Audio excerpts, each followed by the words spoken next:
Hello YouTube, it's Ryan here. I know it's been a little while since I posted. There's been some things to happen that have been kind of a pain. I had a family member pass, I've had to pick up extra hours of work, it's just been a bunch of different things. But I wanted to do a walk around on my car finally, since I've just finished washing it. So we're going to talk about the things that are done. I'm going to try and keep this video kind of short.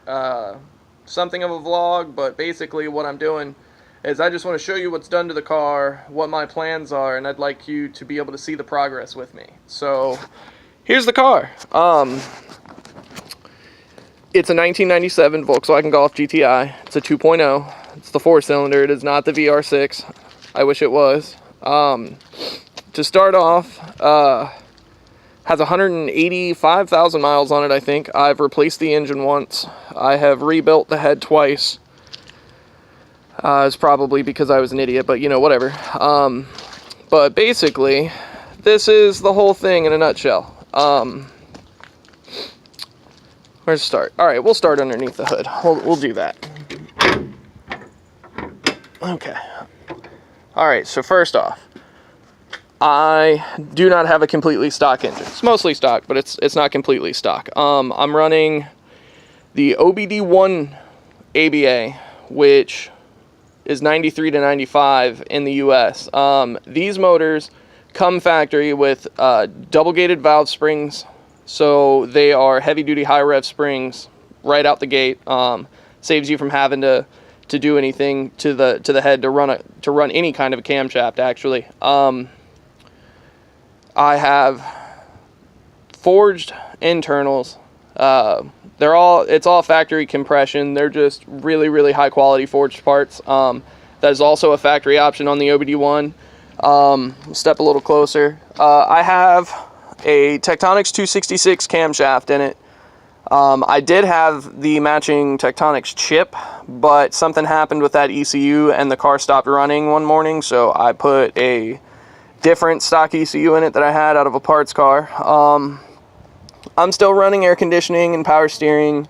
The air conditioning does work. It's not charged right now, but it does work. I got ready to swap the engine when the head blew up, so I pulled the condenser in the radiator, and it was kind of sad. But that's pretty much it for the engine. I do have the Mark IV intake manifold set up with the Mark IV injectors and fuel rail and fuel pressure regulator. I do recommend doing it if you have a 2-liter and it's not feasible for you to do some kind of a swap.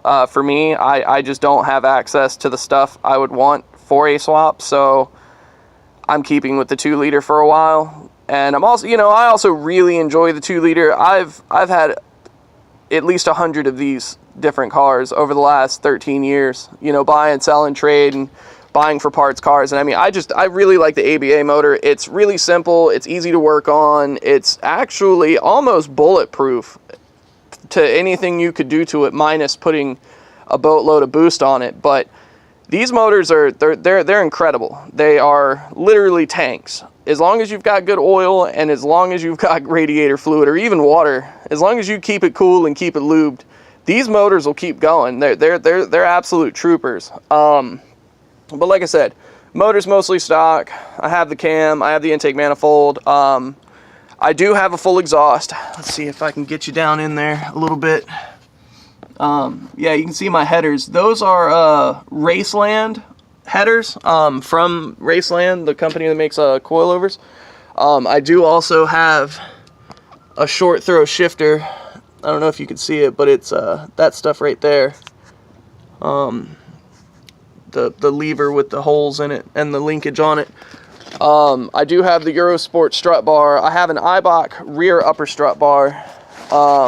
I do have coilovers on it. They are full-on coilovers. It's not a cup kit with factory springs or factory shocks or anything. I've got E-Code or Depot, E-Code knockoff headlights, whatever they are. I'm probably going to go back to the factory ones for a while. I need to order the install kit so I can properly mount them. There's some spacing issues that I'm not a big fan of. I also need to order the appropriate harnesses and light bulbs and everything for it. I was woefully unprepared. I just rigged some stuff up so I could run them in the car for a little while. I do have Avid. I don't remember what model they are, but these are really common wheels. I'm sure a million people seen them. They're 16x8. They're plus 25 offset, so it's a little flusher looking. I've got my roof racks, and I also have my light bar in the front if you didn't notice. Let's go into the car. In the car is not much. It's mostly all stock bullshit. I do have the Corrado G60 steering wheel, or well, Corrado leather wrap steering wheel. It's not a G60 steering wheel, it's just a Corrado steering wheel. My little Sierra Nevada Pale Ale shift hand knob thing. But yeah, like I said, the interior is mostly stock. I've repaired a few things, replaced a few things, still missing a couple of things, so it kind of is what it is. I have my giant stack that all my friends and people that see this, it's pretty funny. It's nifty if you've never seen that. The flapper does actually actuate as well. Everything works the way it's supposed to. We end up with a lot of water in my area, a lot of floods, and I wanted a way to be obnoxious with my car while at the same time protecting it from potential threats and dangers and stuff like that. So that's what I ended up doing. I did a giant exhaust tip. Like I said, mostly everything stock. I've done my bougie intake and all that good stuff, and it's been a good car. It's been fun thus far, but you know, there's a handful of things that I'm still trying to do.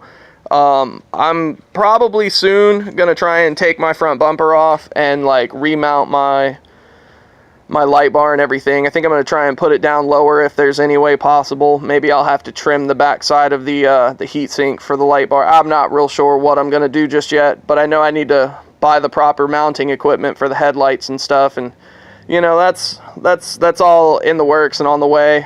I'm just waiting. But basically, I'm debating between whether or not I want to supercharge or turbocharge the car. There are a couple of different options as far as turbos go. I could build my own kit and try and do some jack leg thrown together, piece by piece, cheap part, whatever.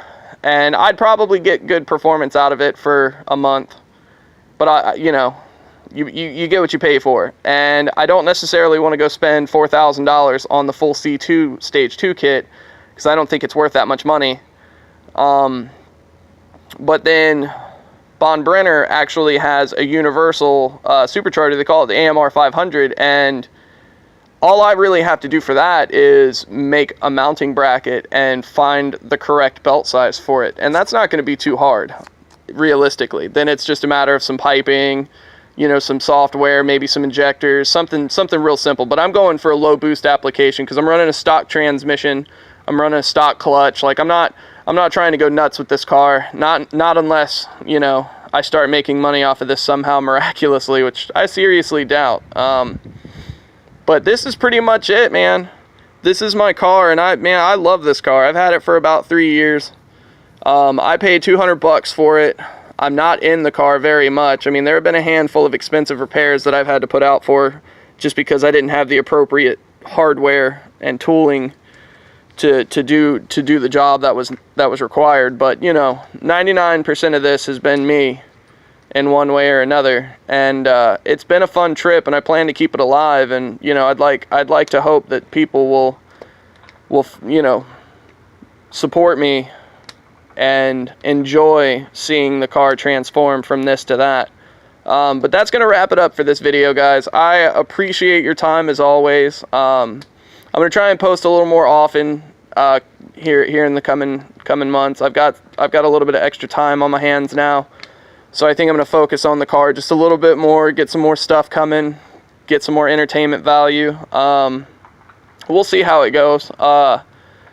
If you liked this video, I know it was a really vague, and not vague, but a really mundane video.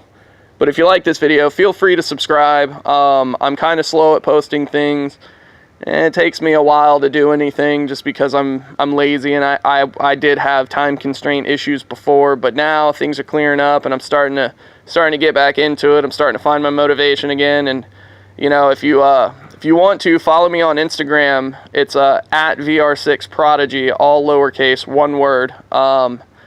I'm pretty active on Instagram. Actually, I like to take a lot of pictures of the car and different things. But you know, guys, this is going to be it. I'm going to wrap it up. 10 minutes is long enough to talk about it. If anybody has any questions, feel free to leave a comment. If you have any type of particular video you'd like to see, I don't know, a repair video, or if you have any questions about trying to do something, some kind of a modification or anything that you've seen done to my car, albeit very little. If you are interested in the Mark IV manifold swap or how I did it or anything like that, I'll actually be posting a video of doing my buddy's 2-liter here in the next couple of weeks, hopefully. So, stay tuned, like, subscribe, comment, and I will see you guys next time. Thank you so much. Bye-bye.